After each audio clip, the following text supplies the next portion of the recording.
Hello and welcome back. Today we've got another £200 worth of 10p's we're going to have a hunt through. We're looking for those elusive alphabet 10p's. Ideally some 2019 ones. It's the only year we've not completed. But we have got A, C, D, E, F, G, H, I, J, K, L, M, N, O, R, T, U, V and X. So we've got quite a few of them, but a fair amount still missing. Now, the 2019s are so scarce, so hard to find, we started a second 2018 book, which are a little bit more common, but they're still really tricky to find. We are down to the last two that we need. We need 8 for Houses of Parliament, and we need T for the drink tea. But let's get into these bags. Hopefully we'll get one, because I'm having a bit of a run of not finding them. So let's get into the bags and see what we get. Whilst I'm hunting through the coins, we're going to go through some comments that have been left on my videos. But last reminder, next weekend, yes, I'm at the Royal Mint midday on the Saturday and the Sunday, going on the tour to get the Queen Elizabeth II Memorial Strike Your Own coins. There's a new change to the Strike Your Own. It is changing to Harry Potter, and then it is also changing to the Hogwarts Express.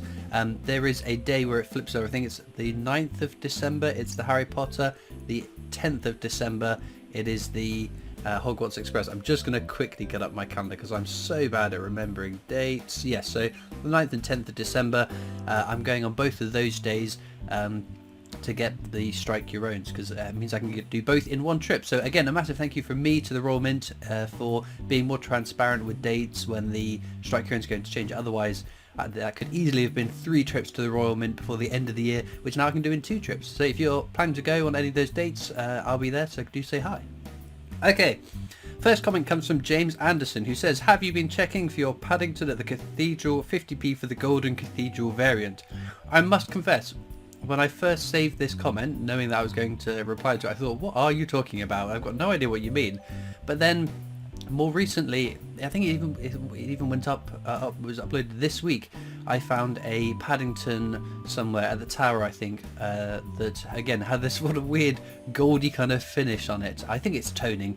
Well, it's definitely not gold. It's not gold plating. It's toning. Someone has tried to plate it. Someone has done something to it, or it has reacted to the elements. So I think it's also the second one I found. I think it's another Paddington I've had in the past, which had a sort of a goldeny sheen to it. No idea why, but I think it's quite cool, and I kept it for my oddities box. Again, I don't think it's got any sort of numismatic value or collector's value. It's not an error. It's just a coin that's toned kind of interestingly.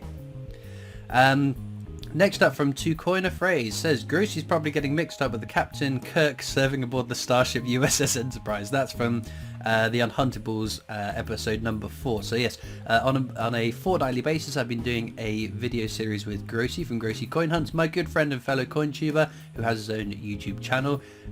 He might not even see this little plug because he is a bit of a video skipper.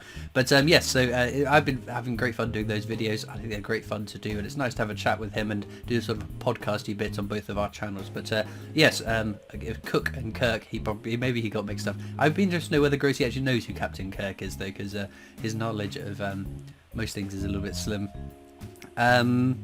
Next question comes from JND Fishing. Says, hi Christopher, just a quick question about overface value figures for coin hunts. Are those figures quoted for brilliant uncirculated coins, or the values for circulating coins that you are actually finding in your hunts? Love the videos, keep them coming. Jason at JND Fishing. So when I put a value up for a coin, which I do on the 50p's and the £2 coin hunts, that value is a range of values that particular coin has sold in its circulating variant on eBay.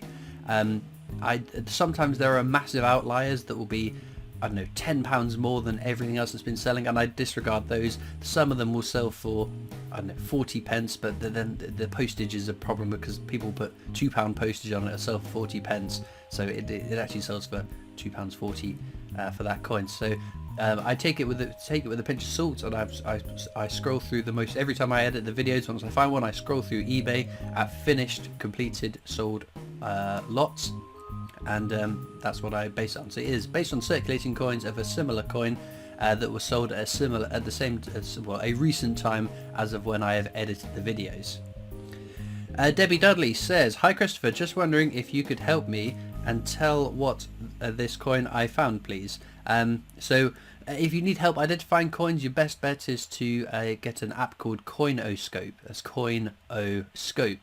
The letter O in between. It's a fantastic app. You put a coin down, you zap it with your phone, and it'll help identify it. And I'm sure with the circulating UK stuff it'll be great. With the world coins, it's normally pretty spot on, or it'll give you an inkling as to where you need to start looking. You can send me images on social media or Discord or whatever, but I get quite a lot of messages from a lot of different avenues, so it might take me some time to reply. So your better bet is to join my Discord server, links in the description, and then we have various different chats for UK coins, pre-decimal coins, world coins, all sorts of stuff. You can post in for a bit of help from a whole bunch of really amazing guys in the community.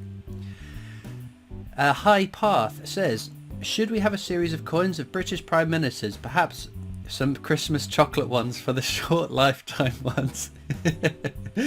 I can't remember. I had this very similar conversation with someone recently about a series of coins of Prime Ministers. I've long said I think it'd be a great idea. So I think obviously we're looking at historic Prime Ministers. We're not looking for current Prime Ministers. So is it Robert Walpole was the first real Prime Minister? So a series of maybe 5 a year, or maybe even less than that, because there aren't that many Prime Ministers over the course of the history of our country. But yes, a few each year, building up to present, because by the time we're up to present, that'll be quite a few years on from that. Or maybe even have, I think the US have a rule, presidents have to be dead for a certain amount of years before they can go onto a coin or whatever. So maybe some rulings like that. But yes, I think I said put it on the pound coin because they'll circulate much. There's more chance of them circulating, and then for certain ones that didn't last very long, put them on the 5p coin. Jody Cregan says, I've just started collecting, and the other day I've got a Northern Ireland Commonwealth £2 and an Isle of Man one with cards on it. Are these worth more than face value? They certainly are. So Commonwealth Games Northern Ireland is the rarest £2 coin in circulation. I mean, the only thing you can get that's rarer than that in circulation are some of the territories ones and the NIFC ones that didn't get circulated. But yeah, that's the star find of your circulating £2 coin collection. Isle of Man one. So basically, any coins from territories, crown dependencies. So that is like the Isle of Man, Jersey, Guernsey, Gibraltar, Falkland Islands, all those sorts of places. Because they're such smaller places, there aren't as many coins minted as for, say, the general population of the UK. They're saying that if you looked at our mintage figures for our circulating coins and compared that to the circulating mintage figures for coins in countries like the United States, which is a humongous population compared to the population of the UK, they're much, much smaller. The problem is, though, I'm trying to figure out the best way of explaining this. Is the proportion of coins in circulation that have that mintage is a factor. So say the Kew Gardens with the mintage figure, I always get wrong, 210,000 I think. That's very low for the UK. It is an unbelievably scarce, rare coin, quite a lot of value. Lots of coins from the Isle of Man, because it's only a little island, will have mintages much less than that, but they're more common to find there because there aren't as many coins in circulating as there are in the UK. So it's all proportion to the amount of coins in circulation as well, and also the media hype, because everybody loves the Kew Gardens. Paul Edmides says, I have a £2 coin with what looks like a copper insert. Would help, any help appreciated. A copper insert? I don't even know how you would end up with a copper blank in the inside of a £2 coin. I don't think it's something I've ever seen. I've seen the single metal ones, like obviously the brass outer ring starts off life as a solid coin with no hole in the middle. It is then punched out of the blanking machine, and it's still a solid coin. It gets the edge inscription and the rim, I think, added onto it, and then the hole is punched out of the middle. So there are some, they're very rare, they're very valuable. A single metal £2 coin. I don't know how a copper one would get into a copper blank would get onto the inside of that coin. It would be very, very unlikely, I would imagine. It might be more likely that it has just toned or oxidized, corroded over time. So yeah, I mean, I'd be fascinated to see a picture of it though. Nom de Plume says, love your channel. We don't get nearly as many cool coins to find in circulation as you guys do. Love the channel. Nom de Plume, is that French maybe? I don't know. I guess. Lots of French speaking parts of Europe. Yeah, we're very lucky in that, I said it time and time again, that take the 50p's for example, we have got some really pretty, lovely designs. We've got a whole range of ones that are scarcer, like the Olympic Games. They're scarce, they hold more than face value, but they're still not unachievable to find. It's the same with the Kew Gardens. I can't think of any comparable coin in circulation elsewhere where it is rare, but it's not impossible to find. It's got a huge value over its face value, but you can still find it. There are obviously certain coins out in like the Grace Kelly €2 coin, I think it was, within the Eurozone, that is unbelievably high valued, but it is so rare and you're just not going to find it. Whereas a Kew Gardens, I think I've averaged almost one every year on Christopher Collect, so achievable, but very unlikely, but still holds a chance of getting it, if that makes sense. Right, last comment from Kev Cox says, I love the underground one, Christopher. Maybe one day for me. I got my BBC 50p on Monday and it is a lovely coin. The underground £2 coins are very cool coins, the train and the roundel. I think they've got the edge inscriptions the wrong way around. I think the edge inscription that should be, that's the a stylized version of the map of the underground should be on the one with the roundel, and Mind the Gap should be on the one with the train, because you hear Mind the Gap when you're waiting for the train. So I don't know quite sure why they are the way around they are now, but it's a wonderful coin and they're amazing to find. BBC 50p, I was very happy with mine. I think it's a really cool design. I like that it's a design, and again, trying to find a way to describe this sort of tacit thought that I have about it. It's a design that looks really cool, but it doesn't immediately say what it is. So take for instance the Brexit 50p. Although again, it's just Brexit doesn't say exactly what it is. The Diversity Built Britain is the best example. Diversity Built Britain, it says that on the coin, that's what it is. You see it, oh, Diversity Built Britain, I know what that's all about.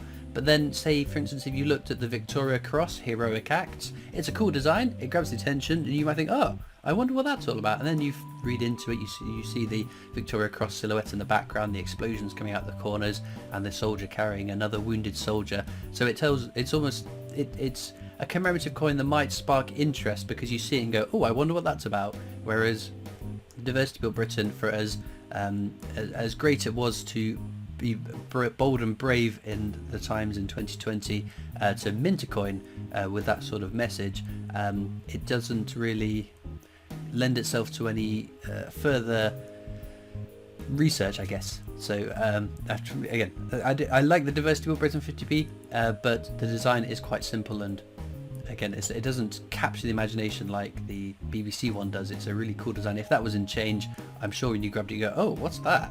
And then you'd figure out it's the BBC. But yes. Anyway, with that being said, let's get back to the coins.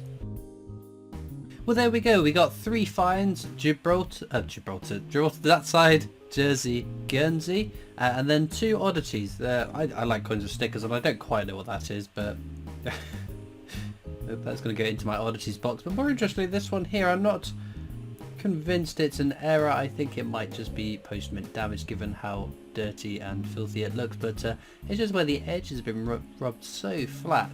What grabbed my attention was how far in on the coin the beading of this design looks. If I grab off to the side one here, where the rim is raised, it doesn't look, the beading doesn't look as far distance from the edge of the coin as on this one. Obviously maybe it's just been, someone's just sharpened the coin or dulled the edges, rubbed it on something, but I don't know, it just jumped out to me. So another one to add to my oddities box. Unfortunately we go another week without finding an alphabet 10p. They are so tricky to find, so I hope you've had luck and found some over the last week as well. So let me know in the comments what's your favourite coin from today's video. There's also links in the description to my Facebook, Instagram, Twitter, TikTok, the new PO box, and of course the Britannia Coin Company, who I'm employed by to make videos for their YouTube channel, so please do check that out. All it leaves me to do now is thank you so much for watching. I hope you've enjoyed, and I'll see you next time for more coins. Bye!